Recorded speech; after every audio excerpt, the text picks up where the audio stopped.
എങ്ങനെയുണ്ട് നിന്റെ പഠിത്തമൊക്കെ? നിന്റെ പഠിത്തമൊക്കെ എങ്ങനെയുണ്ടെന്ന്? പഴയതുപോലെ തന്നെ.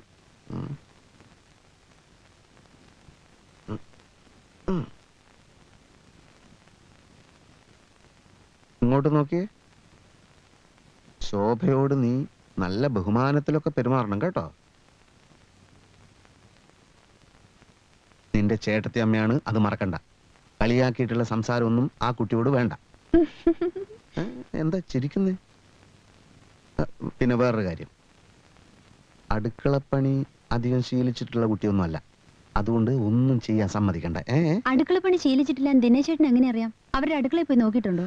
നിന്റെ ഈ മാതിരി സംസാരമാണ് എനിക്ക് തീരെ രസിക്കാത്തത്. ഇനിയിപ്പോ ആ കുട്ടി പണി എടുക്കാമെന്ന് പറഞ്ഞാലും നീ സമ്മതിക്കണ്ട. അതാണ് സ്നേഹമുള്ള കുട്ടികളുടെ ലക്ഷണം. ശോഭ ചേച്ചി ഇങ്ങനെയൊന്നല്ല പറഞ്ഞത്. തങ്കമണി പോയി പഠിച്ചോളൂ, അടുക്കളയിലേക്ക് വരിക വേണ്ടെന്നാ. അങ്ങനെ പറഞ്ഞു? നേരം വെളുത്തപ്പ് തുടങ്ങിയതാ.